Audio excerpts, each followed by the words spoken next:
Grief. Grief, death, losing loved ones. I've always said my biggest fear in life was losing a family member, losing one of my closest people, losing someone I really love.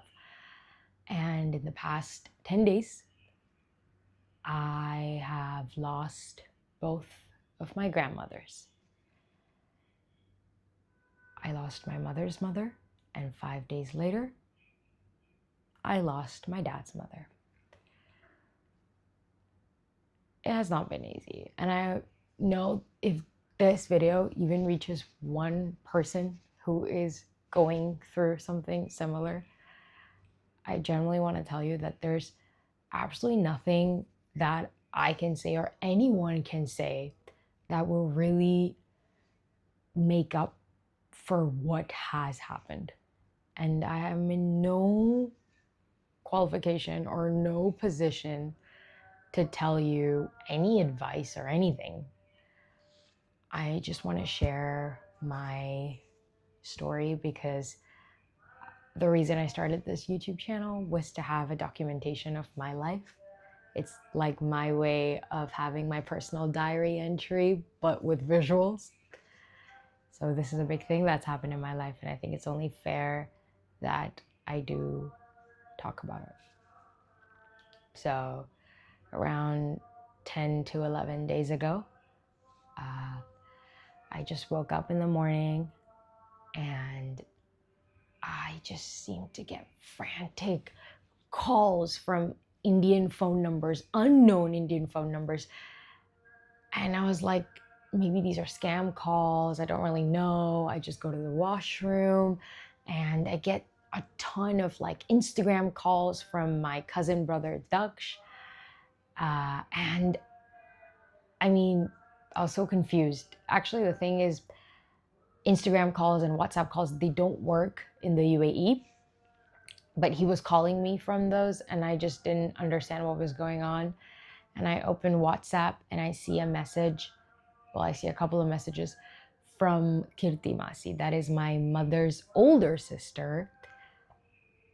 And I'm half asleep and I just see like, what is this? And it basically says, Nani has expired. I was just frozen. I had no idea what to say.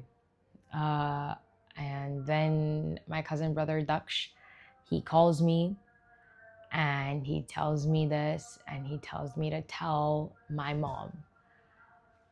How do you tell your mom that her mom passed away?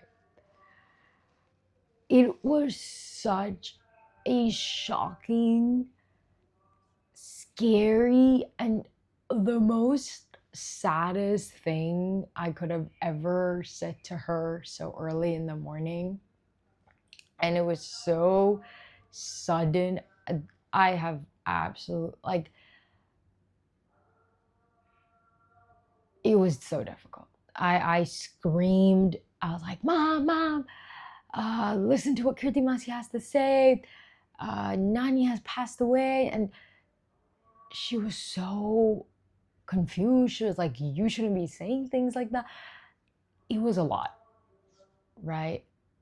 Basically, to give you a bit of a background story, Nani, my mother's mom, she is 76 years old. Well, she was 76 years old. And she genuinely is a very fit person. She was such an inspiration to me.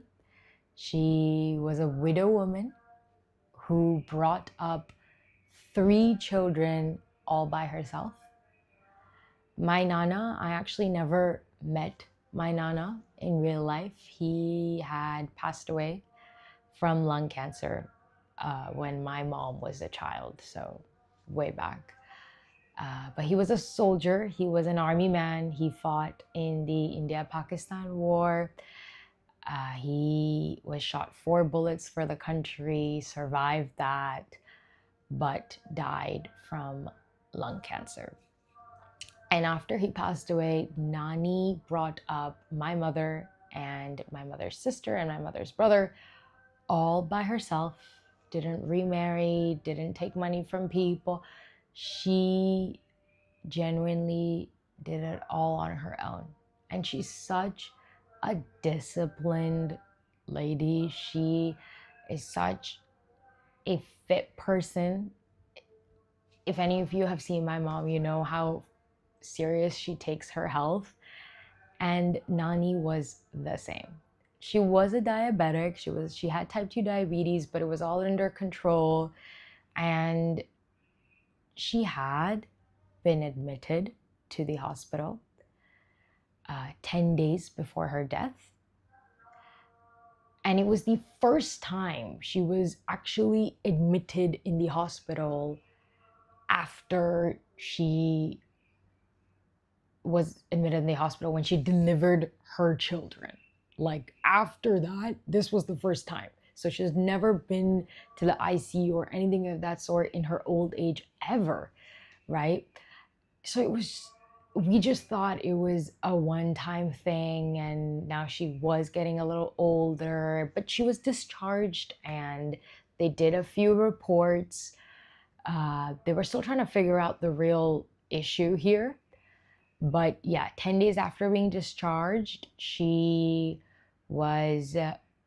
woke up in the morning, she drank her coconut water. She felt uneasy. The right side of her arm basically felt a bit stiff, and she collapsed on the bed. They called the ambulance. She lived with Vikram Mama and his family, basically my mom's younger brother and his family. And they called the ambulance. They rushed her to the hospital. By the time they reached the hospital, they had declared her dead.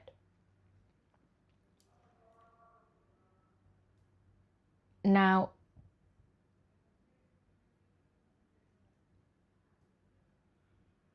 you might have a lot of what ifs in this certain situation, right? Like, what if we did this? What if we didn't do this? What if maybe she could have been saved?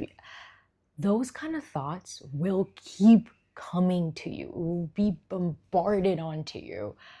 And not only that, when you love someone so dearly, like my mom means the world to me.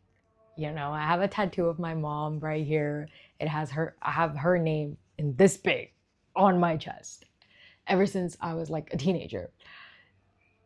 And to see her collapse on the sofa and have a complete breakdown and shatter in tears as her brother tells her that their mom has passed away, there is absolutely nothing you can say which will heal that person, or there's absolutely no right thing to do or say at that time. Genuinely, there isn't. And yeah, we booked tickets to go back to our home city, to go back to Surat. There were no flights that day.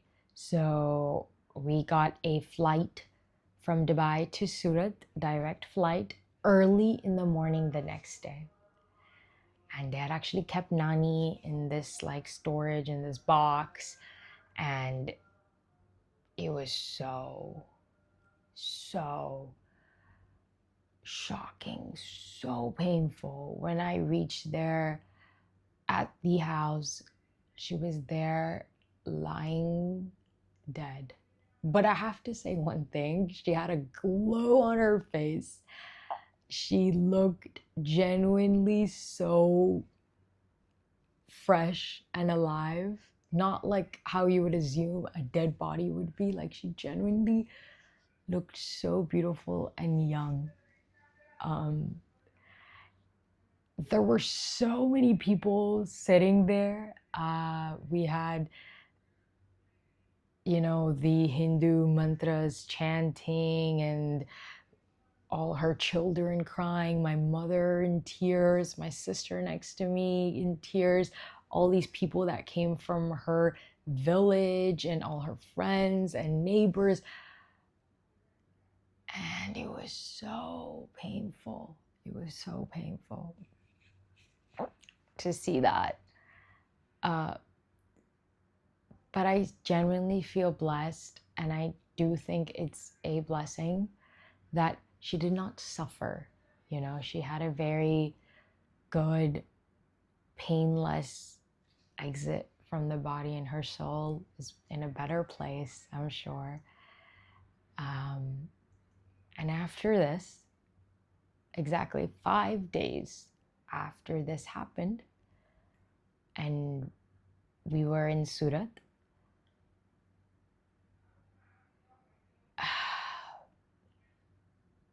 my dad comes from the hospital. Basically, my ba, who is my dad's mother, she had not been well either. She has been suffering for a while now. She has constantly been coming in and out of the hospital. Not only that, 14 days before this, she actually had a leg surgery, and they put a rod on her thigh, hip area, like in between there. And she was suffering a lot. And not only her, and this is the thing, when people are having a slow death, it's not only them who suffer, it's everyone around them. Their family members, their caretakers, everyone around is also in the same boat, right? So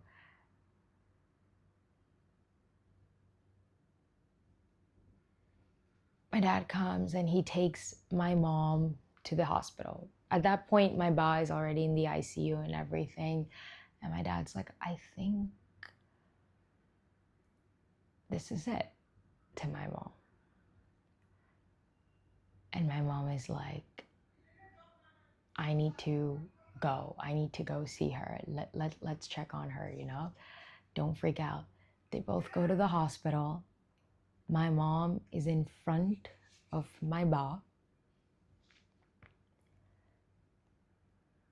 And the nurse says that her heart, my ba's heart, is working at like a 5% rate. Her heart is basically 5% working, and that's it. And they saw her die. They saw her leave the body from the hospital. I was not at the hospital. They did not take me. But luckily, one day before my ba was admitted at the hospital, my sister and I had actually visited my ba and dada. And at the time, she was lying down on the bed in the living room. They had actually kept the bed in the living room because that's how bad her health was, to be honest. She had 5 blankets on, you know, fully shaky. Her nanny was there. Me and my sister were there. My dada was there.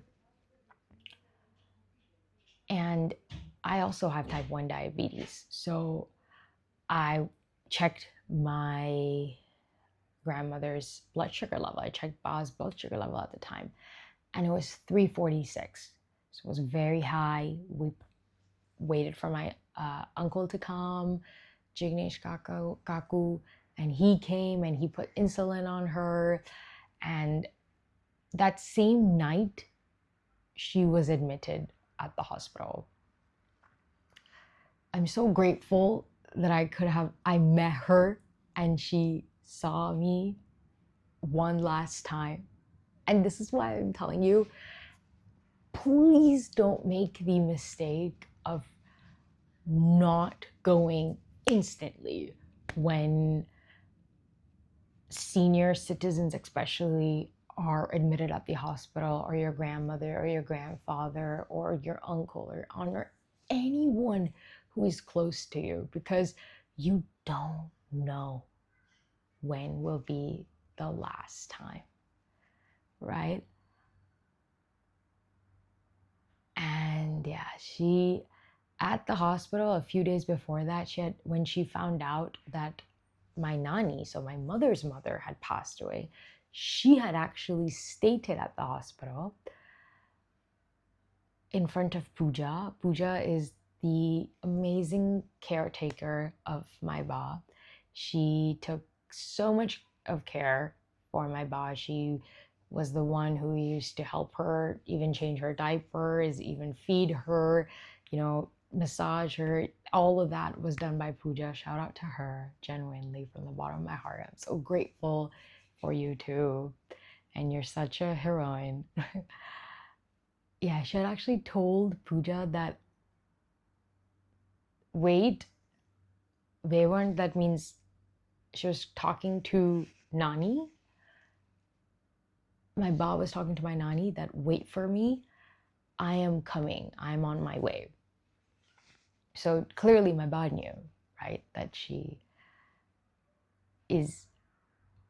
this is it for her. Like, she knew somewhere that this is it. She was 83 years old. And yeah, I think she was like, this is it. This is my, time.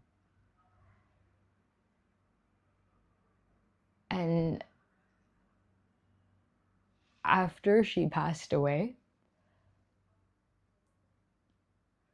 they came in an ambulance to my house because Tarak Kaku, basically my dad's youngest brother, he lives in Australia. So for him to reach to Surat, it would take a couple of, like, 2 days, right? His flight was in 2 days. And he had actually booked it before she had passed away. He was going to come to see her anyway in 2 days. And then she passed away the day before he came. So they had to keep her in cold storage. So before that, they actually brought her to my house because we were going to bathe her. And this is like a part of the whole tradition and rituals and everything. So I helped them get her ready. My mom, she tied her hair. She helped put on her sari. But she was not alive.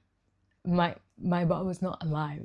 She was dead. But we did that, I put kangajal and, like, there's so many things. And then they kept her in the cold storage in a place, like, away from us, not in our house, like that, sent to somewhere in the hospital or something. I don't really know. And then the day of burning her came, right? And my ba, again, was such an inspiration. First of all, I just want to say, her and Dada have been married for like 61 years. Okay? They were genuinely like the most ideal couple I've ever seen in my life. They had come to Dubai like 2 times. They'd been to Australia. Always together. They always traveled together. They always lived together. My Dada did everything for her. The reason his whole old age was revolved around his wife, I can't imagine how difficult it must have been for him. But I think somewhere he's happy. Somewhere we're all happy, because at least her suffering had ended. And these are 2 very different deaths, although very similar, very different perspectives of deaths. Because one grandmother is completely fit, first time ever admitted in a hospital ever, got discharged also, quick death. My other grandmother has been suffering for a very long time, in and out of the hospital, continuous high blood sugar levels, had been through surgery very recently, you know, got a fracture on her leg, all of that, and had the most slowest death ever. One is a widow, one had the most best long marriage life. Two very different scenarios, but so similar in how it affects us, you know? And I want to say something. Ba, she was a principal back in the day. She worked in a government school. She had her government pension coming for years and years. She was a mother of 3 children, my dad being the oldest one. And she genuinely was such a fashionable lady, loved her saris, loved stitching. She's so good at stitching, by the way. She loved to feed people. She has fed me so much food. She's a typical grandmother. Whatever you think a typical grandmother is like, that is my Bob. You know, the most loving, the most caring.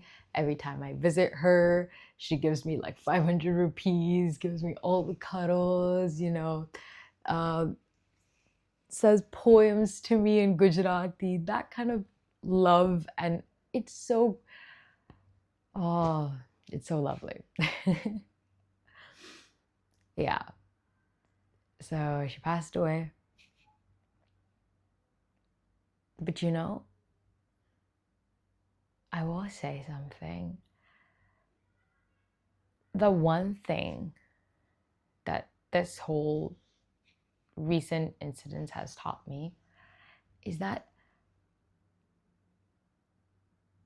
be grateful, you know, be grateful for your loved ones, be grateful for your grandparents, because you don't know when is the last time you will see them, you know. And I made sure that, let me share a little bit more. Basically, my dad, before he married my mom, he was married to another lady. She was lovely, but she passed away. And 4 years after her death, my dad married my mom. So her mother, my dad's ex-wife's mother, who is also my grandma, she's still very much alive. She's 87 years old now, and I visited her after this. And she broke down in tears, and I genuinely have to tell you that I was so like happy to just see her, because I lost 2 grandmothers in that same week.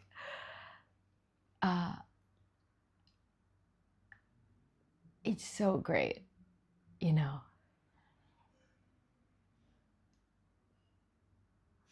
Genuinely love your parents, love your grandparents, love your husband, your wife, your children. Everyone love them dearly, because you don't know what can happen at any time. And you don't need toxicity in your life. You don't need stress in your life. If anyone's giving you that, take yourself out of that situation, because you need to prioritize your time for people that genuinely believe in you, that don't doubt you all the time, that love you unconditionally without having stereotypes or having anything against you. And be grateful. That's all I'm gonna say. And Om Shanti. And I hope, let me know in the comments if you have had a similar experience, if you're having a similar experience. what it's like. I really want this to be a vulnerable video. This is unlike any other video I've made. This is a whole, just a diary for myself, for this chapter of my life. And it's a little shout out to both of my lovely grandmothers. See you in the next one. Bye-bye.